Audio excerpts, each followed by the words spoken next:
Welcome to the SJSU Green Campus Podcast, a podcast about a range of sustainability and social issues that impact the SJSU campus and the broader community, hosted by the student interns from the San Jose State University Office of Sustainability.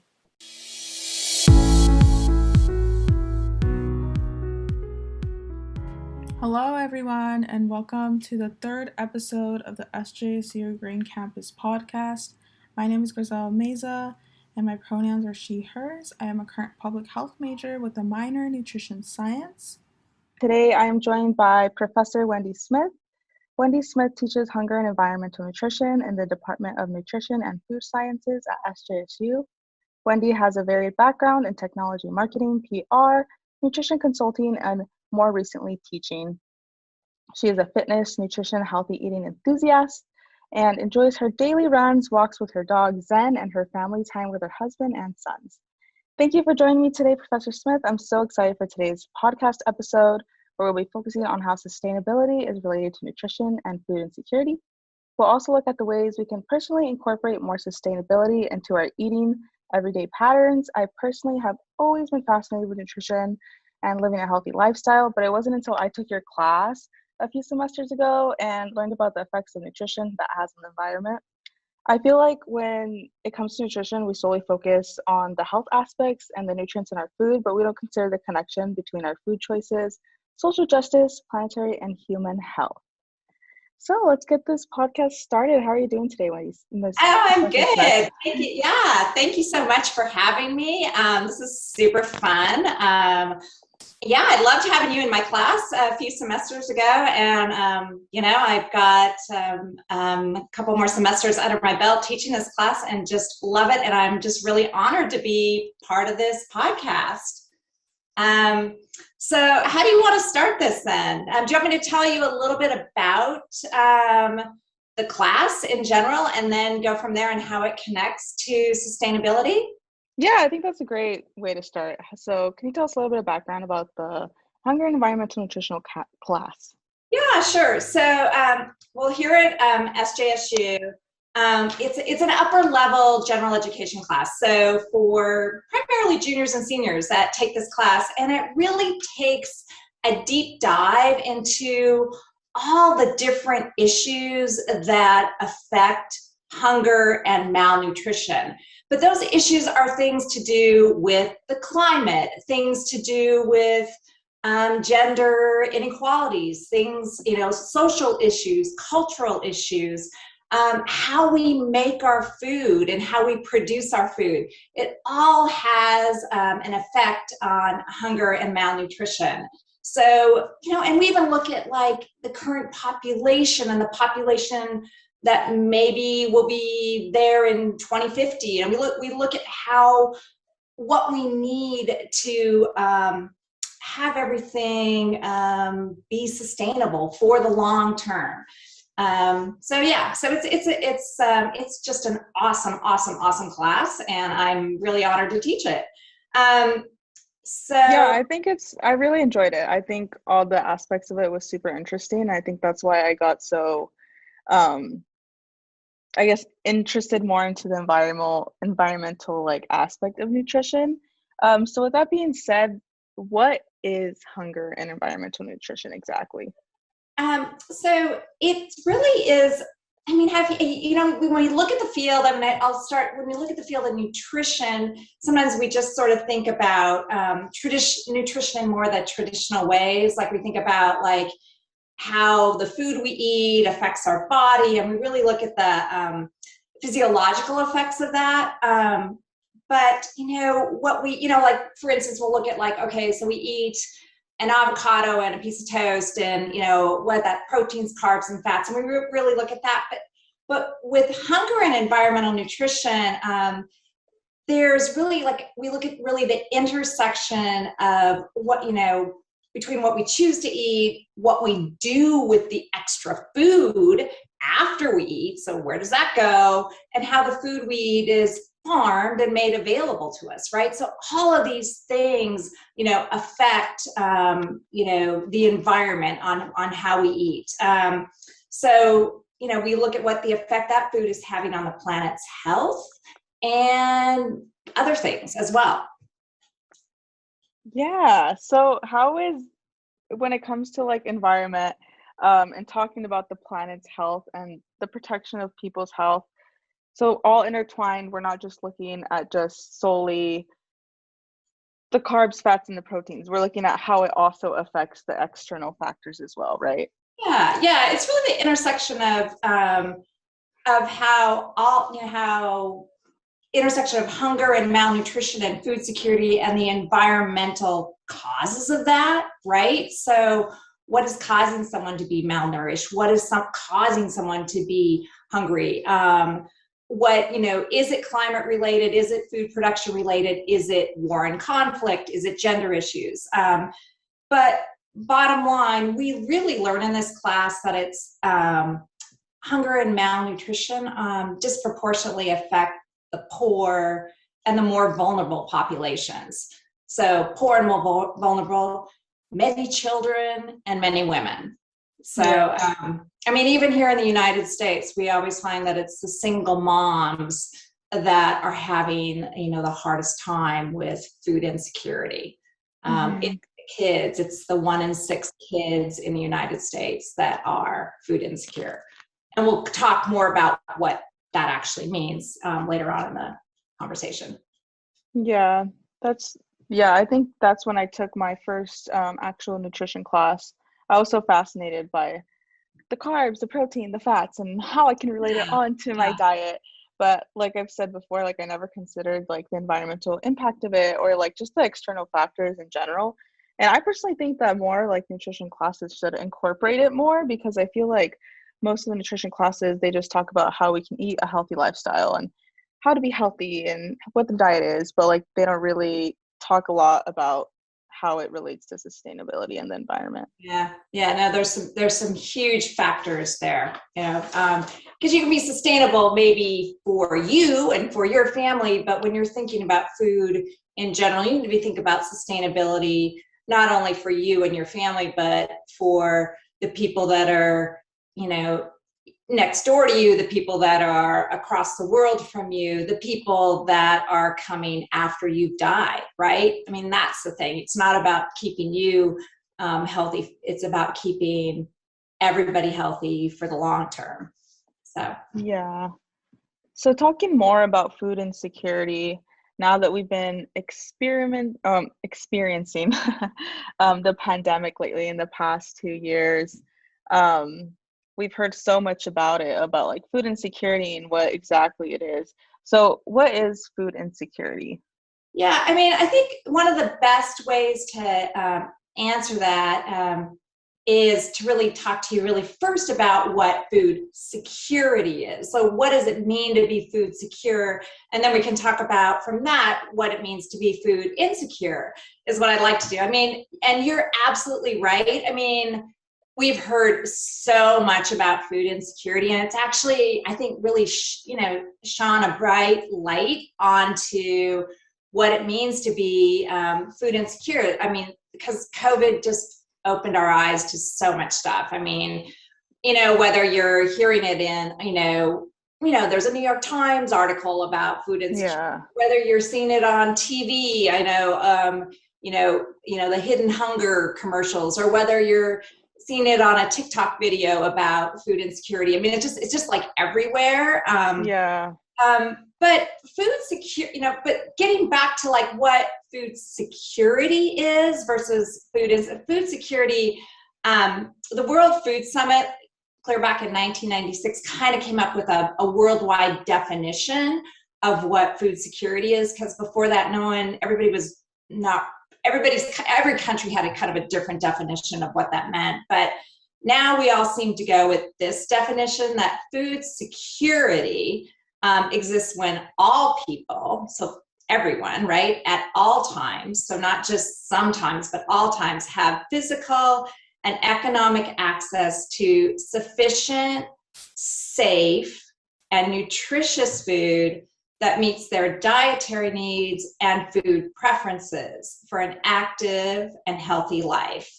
So there's really 4 dimensions to food security, and all of them have to be met to be food secure. Otherwise, you're food insecure. So there's 4 of them, and I'll explain each one, and pop in if you have a question about any of them. Yeah. But, so there's the physical availability of food. So there's actually, food available. There's the second one is economic and physical access to food. The third one is food utilization, like how our body is using the food. And then, when we talk about 4 of them, all of these have to be stable over time, right? It's not like you can have one of them. You have to have all of them stable over time. So let me just explain it. So physical availability of food addresses really the supply side of food. So is it like having access to like a local grocery store? Yeah, I mean, it's a supply side. So so you could have, so remember back in COVID when, your grocery store in your area, normally here in the US, our grocery stores are stocked, like oats, really, but during COVID, there was, the physical availability of food wasn't always there, right? Yeah. Do you ever, was there something you were ever shopping for that, that wasn't there that you wanted? What was interesting was right when the pandemic was going to start, I was studying abroad in Australia. Oh. So the difference is, I think I started seeing on Twitter, I think it started with the whole toilet paper scene. Yeah. When all the shelves were empty.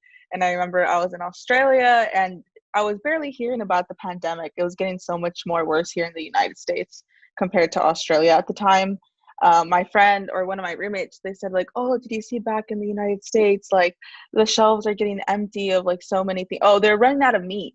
I think the main one was they're running out of meat. And I was like, what? Like, that makes no sense. Like, how could we be running out of food? Like, I was like, what's going on? The next day I go to the grocery store. There wasn't any toilet paper. The meat aisle was like completely like also like gone. I don't even know what other foods like that was like a necessity. I think there wasn't as much eggs either. But I was so confused. I was like, oh, like now it's happening here too, because I saw how bad it was in the United States when I was in Australia still. And I was so shook. And I think I remember reading a few articles of what was going on with the meat production at the time, but I don't recall what exactly was happening. I personally wasn't like so bombarded by like, oh no, there's no meat. I know there's like alternatives for protein, but people that really were freaking out. That was my experience when I first saw like the shelves being empty and stuff. Yeah. So that's really sort of the availability thing. But think about that. Like think about availability of food, and think about if you're living somewhere in the world or somewhere in the United States where kind of normal not to have a bunch of food on the shelves, right? Mm-hmm. I mean, it's like the availability just isn't there, or your country doesn't have the extra stockpiles of food around. I mean, that's there's just, and that's something that I think we tend to forget, is that like maybe during the pandemic we barely saw the shelves being empty for here in the US or like in other countries, right? But compared to the other countries, it's like they don't really see the shelves always being stocked. Right. There's not as much food in other places. In Russia, or you're living, I mean, it's just kind of like, it's the norm, right? Or if you're living in, you may not even have a grocery store, so thinking about the availability. So to be food secure, you have to have availability of food. So that's one thing. But then there's the next thing is like the economic and physical access to food. So economic access meaning having money to buy food, right? So if you live in a wealthy country like the United States, but you don't have money, you're poor, you're living below the poverty line, you don't have access to that food because you're poor. You can't afford to go buy it, right? You see those strawberries on the shelf and they're $6 and you're like, I can't afford $6 because, I have to do something else with that $6, right?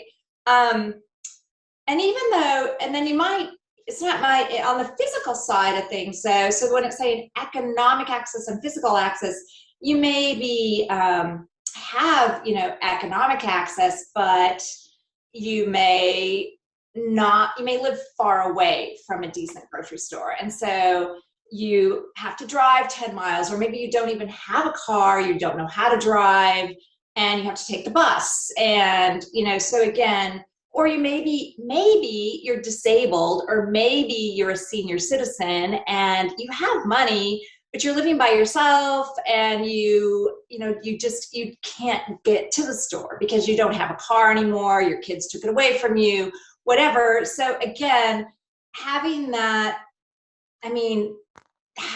access, that physical access and that economic access, both of those, you have to have both of those to be food secure. Does that make sense? Yeah, it does make sense. Yeah. And I think you brought up another point to the food secure, the utilization. Can you elaborate on that section? Yeah. So the other thing, so we talked about availability and economic and physical, then you have to have utilization. So that's the way the body actually uses the food, right? So if you have, for instance, say you have diarrhea or a diarrheal disease or something, your utilization of that food, you don't utilize it, right? It's all going out of you, right? So biologically, you don't use it. There's another thing with utilization though as well, and that's like you may, the type of food that you eat, the diversity in your diet, the way it's prepared, is something that has to do with utilization as well. So the thing that we have it here, we all have refrigerators, right? We all have freezers and stuff like that. You get good food and like meat and, and fruit and vegetables, but you have nowhere to keep it that's going to refrigerate it and keep it cold. You may be eating this food that's spoiled, and so you're not able to utilize that food, right? You're not able to utilize it effectively, and there may be foodborne illnesses. So again, to have solid food security, you have to be able to utilize it, right? And if you can't, then, or maybe you don't even know how to prepare food or something, that makes you food insecure as well, right? So maybe you give a 5-year-old a bunch of food and by themselves, and they don't know how to cook it, they might be food insecure, right? Yeah. So again, and then the fourth is stability of all of these things. So you have to have over time. So you could still be food insecure if maybe you live in a very rural community and there's a huge snowstorm and you have all of these things, but then you, like in the winter time, you get snowed in and you have no food.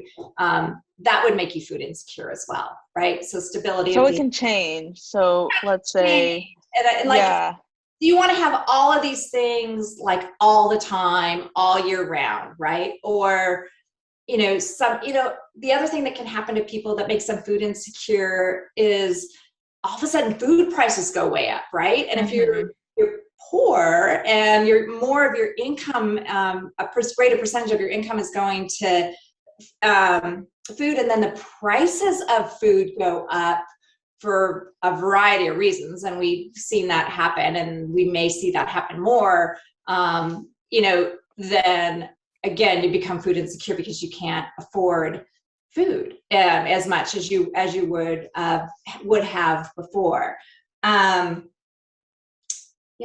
there's a lot of other reasons, but again, the key thing that, to be food, so you're insecure. So food insecurity happens when you don't have one of these, when you don't have availability of food, you don't have access to food, whether it's physical or economic, or you're not able to utilize food effectively in your body, or you just don't have the education or the skills to utilize food, or you don't have the tools in your house, a refrigerator or a freezer, that sort of thing. So that's food insecurity there. Yeah. And what we found with COVID, and you want to maybe jump into that, is, it exasperated everything. It got worse, right? Oh yeah.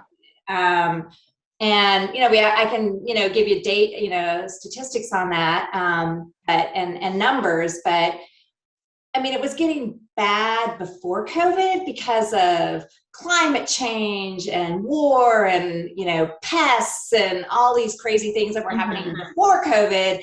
And then COVID happened. And, you put people are out of jobs, food prices go up, food is not available, things more expensive. It's just going to make you more food insecure. So people that weren't food insecure became food insecure. Food insecure.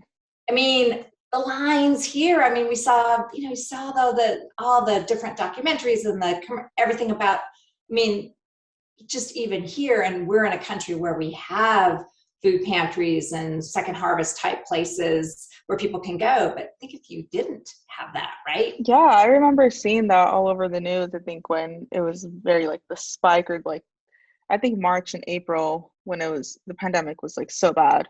And I saw the news where there's like lines and lines outside of a lot of food banks, and families just like waiting, because obviously like all the kids were at home now. They weren't getting their school lunches anymore. Yeah. They weren't getting their breakfast at school. So like that brought like such a burden on all the families that the schools were able to provide, and schools were no longer open. So it left them with no food. Yeah, that's a huge point. I mean, that was, such an issue for kids, right? I mean, kids and families that were dependent on those school lunches and school breakfasts and didn't have them anymore. It's pretty crazy. I mean, some statistics on that. It's like in 2020, there was like 118 more people that faced chronic hunger. So like ongoing hunger. So, which is a lot more. And then in general, like this is the World Bank tracks this other thing, this year-round access to adequate food, like year-round, like all the time having access to adequate food. There were like 2.37 billion people. And we think about, we have 7.9 billion people in the world. So when you think about that, 2.37 billion, or basically about 30% of the global population, lacked access to adequate food. I mean, not all the time, but sometimes. But that's a big. Oh yeah, a huge portion of that. Yeah. So anyway, so that's food security / food insecurity, what it means to be food insecure. So speaking upon that topic of food insecurity, what does food insecurity have to do with sustainability, and how does that tie in together? So I guess, going back to the definition of the possibility of having, all people at all times to have physical and economic access to, sufficient, safe, and nutritious food that meet their dietary needs and food preferences for an active and healthy life. That statement, that's just not possible. Yeah, it just without sustainable development, or development that doesn't compromise the needs of the future generations or hurt the planet, right? So, we may want to just like farm all our land and use all our water and, and strip all our rainforests and do all that stuff, but that's screwing the future generations, right? I mean, it's basically, let's just keep us all happy, and let's just, ruin our earth while, I mean, seriously, I mean, it's super, super frightening. The more you get into this and the more you understand this, I mean, again, it just goes back to why I love teaching this class, because I keep learning more and more and more, like every day, and I become more aware. And hopefully, I just think, the students that get to take it, like you learn, like you just become more aware of like what you're doing, So yeah, I think you definitely become more aware. And I think that's what the main topic, or for what I want these listeners to grasp from this podcast, is just to be more aware of like what sustainability has to do with food and like sustainable living, and how climate change has such a big portion into the food production. Like you mentioned before, if let's say there's a huge snowstorm, like how are they going to get the access to food? Right. It goes deeper than that. Yeah. So no, yeah, just, I mean, and getting back to this sort of like, sustainability and how it all affects, it's like, so right now, with our food system, we're feeding about 7.9 billion people, right? Or we're trying to feed 7.9 billion people on the earth today. But if we don't leave enough like land and water and biodiversity, how are we going to feed 9.9 billion or 10 billion people in 2050? We're not, right? We're already struggling with having enough water. So sustainable diets. So what is it? A sustainable diet is they're basically low in environmental impact. When you're having a sustainable diet, you're aware of how much water and carbon and nitrogen are attached to your food. So for example, let's just take water. So even though 75% of our earth is water, right? Like only about 2.5 to 3% is actually fresh water, right? And of that, like only like 1.3 or 1.5% is actually usable water, because the rest is like in glaciers or ice caps. So, think about like this is an example, like to use like a single head of broccoli takes like 5.4 gallons of water to grow. A single head of broccoli, right? Oh, wow. So, or a tomato takes 3.3 gallons of water to grow, just a single tomato. So if that broccoli in your refrigerator spoils and goes, to waste, you're basically not just throwing the broccoli away, you're throwing all that water away as well, right? I mean, it's just, that's a good way to put it. Yeah, I mean, it's crazy. I mean, I felt so guilty, and it's not even just the consumer throwing the food away. It's like I bought recently, and I like Costco, but I bought a big giant bag of broccoli, like a big one. Yeah. Somehow, I opened it up and it smelled so bad. I mean, I was like, okay, what? And I was like, okay, so is it just the plastic, or is it something so bad? But it was really, I mean, it was rotten. It was, and so again, that's like the whole food distribution thing. Like it doesn't even, we waste, we waste so a lot of food as well. So much food. But, do you remember when we talked about in class about like how much water it takes to produce 1 pound of beef? Do you remember that? Like I was really into I'm still really into broccoli, 5.4 gallons. But so it takes 1,847 gallons of water for 1 pound of beef, right? Oh my gosh. But you know what? I mean, that's enough to fill like 39 bathtubs full of water, right? It's so much water, and it's because of all of the, all the different land that's used to grow the corn and the soy and, to all of that, that's all the land use, all the, just everything else it takes to raise beef. And with more of our society, not just the US, but worldwide, and China and everybody else going to a more like meat-based diet. Yeah. It's scary, right? It is. I mean, really, we're going to run out of water if we keep going that route. So anyway, so that's my little take on, I mean, and that's just like the water side of things. But we could also talk about, the greenhouse gases that meat, if you want to. We can talk about that. How much, from eating a meat-based diet, how much we are putting into the air of greenhouse gases just from that too. Yeah. Wow. The statistic always shocks me with the whole broccoli thing. I just think about and I love broccoli, broccoli is one of my favorite vegetables. And going into that, so if we're trying to just live a more sustainable diet, How do we decrease our food waste when it comes to buying produce and our food choices? How do we tie that in? Well, so, I mean, how do we reduce, I mean, I guess, that kind of pops into like, how do we decrease our food waste? Well, so we're like, number one, you want to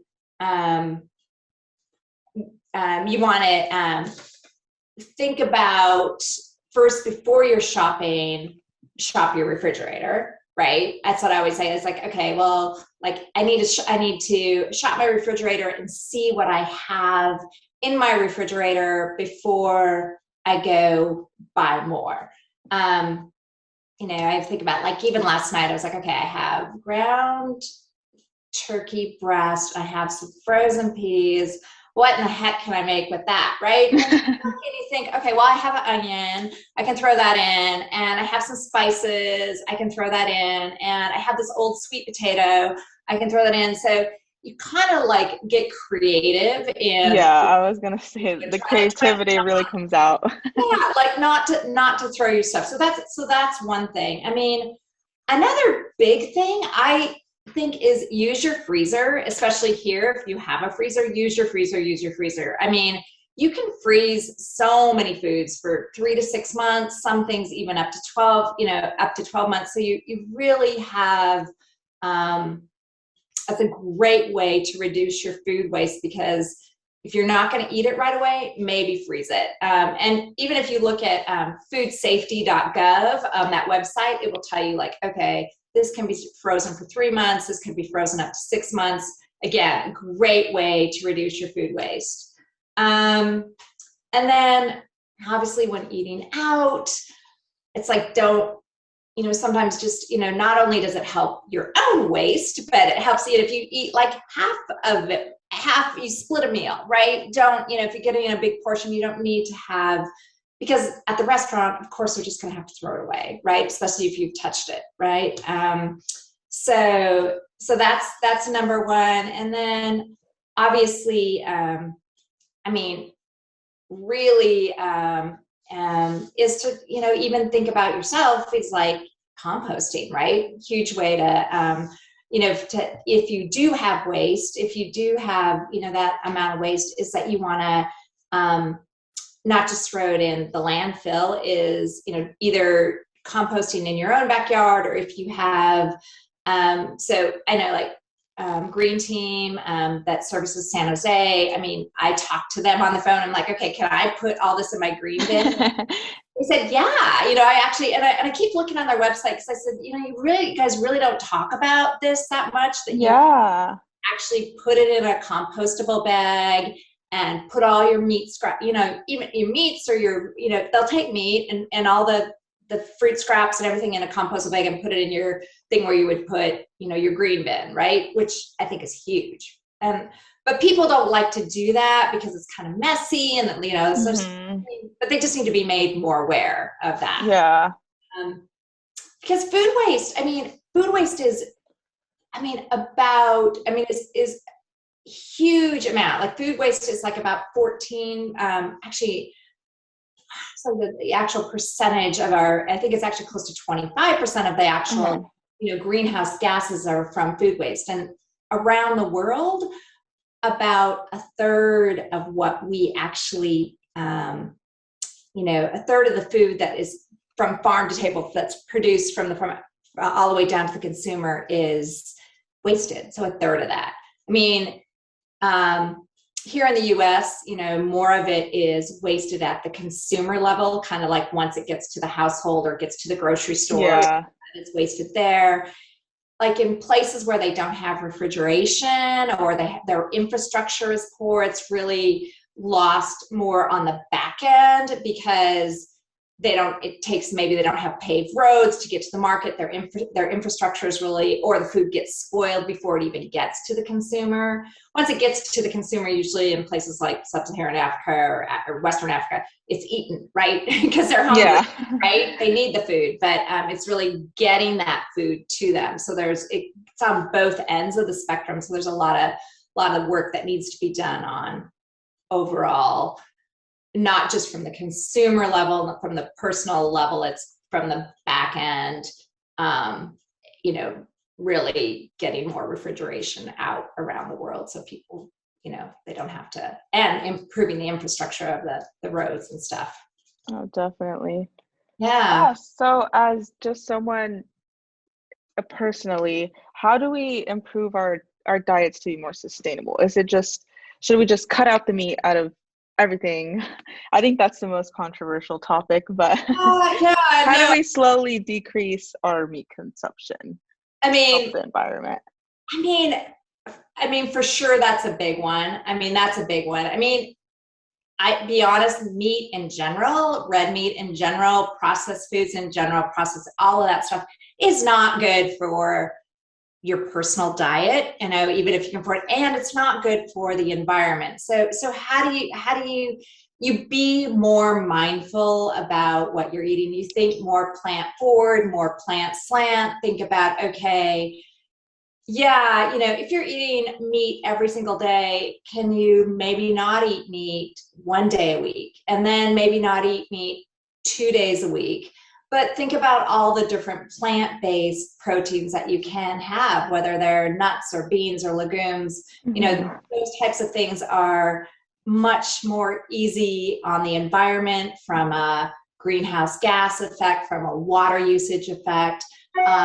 All of those things are and it's way healthier for you anyway, right? Yeah. You're getting meat has some things that are, important for you that you can, getting zinc and some of these other things are important that you can get there. But you can get all the stuff in plants that you need, right? Yeah, and I think that's what people miss out on. They think that we can just only get protein just from meat, when there's so many other alternatives. Yeah. So, that's the biggest thing is really trying to start thinking about how do I increase the plants and increase the plant-based proteins in my diet, and reduce, not that I'm saying, even moving from, red meat and lamb and stuff like that to, say, poultry is a lot better. It's like, meat is, meat like beef is like 10 times more environmentally detrimental than, say, eating chicken. So, that's even a way to go. So there's a lot of different options you can do. You don't have to go, because it's not going to work for people. If you've been eating meat all your life, it's going to be really hard to just say, I'm not going to eat meat anymore. Yeah. Taking small steps and making that a habit. Like, okay, I don't eat meat on Mondays. I'm going to go with that meatless Monday thing. And maybe I don't eat meat on, another day a week, or, so you think about how you can do that. And from a diet perspective, having meat as a once in a while sort of thing is probably way better for you anyway, right? So. Well, thank you so much, Professor Smith, on just raising more awareness about sustainability and food insecurity, and bringing in the pandemic and how it all tied in all together. Is there any other talking points that you would like to bring up before our last closing? I don't think so. I think this was super fun, and I hope I did raise awareness of some of these issues. And I just think just being mindful that, we want to make sure that not everybody, not just ourselves, that all people, at all times have the physical and economic access to safe, nutritious food so they can lead a healthy lifestyle. So yeah, with that, I hope you guys all have an opportunity, if you're a student, to take this class. It's an awesome class.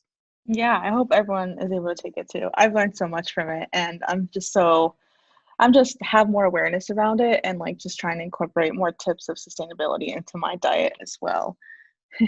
Awesome. Yeah. So no meat for you?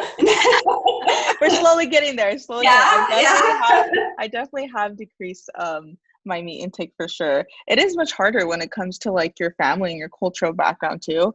And like you go home and it's like, oh, like they're all meat consumers. So definitely when I I'm get alone. that. I totally get that. So but slowly I think is the best step, because like you said, I think just going cold turkey on like, that's it, I'm done with meat for the rest, you're gonna binge, you're gonna come back to it, and it's gonna come back, and you're just gonna go into a cycle. So slowly but surely we'll get there. Yep, we will. That's good. Well, thank you so much for this. This was really fun. Cool. So everyone should take this class. It's Hunger and Environmental Nutrition with Professor Smith. It's NUFS 139. And it counts as there's also other great professors. There's definitely other really good professors. And it's an upper division GE that can count as well, and towards your minor. So thank you everyone for listening to our third episode of the SJSU Green Campus Podcast by the San Jose State University of Office of Sustainability. To learn more about today's episode and the details, we'll link it back in the chat below. So you can find us on our social media, Facebook, Instagram, Twitter, and TikTok at SJSU Green Campus to stay connected. For more information about our office, you can go onto the SJSU Office of Sustainability to check out our website. And then we'll catch you on the next episode. Thank you so much. Goodbye, everyone. Bye.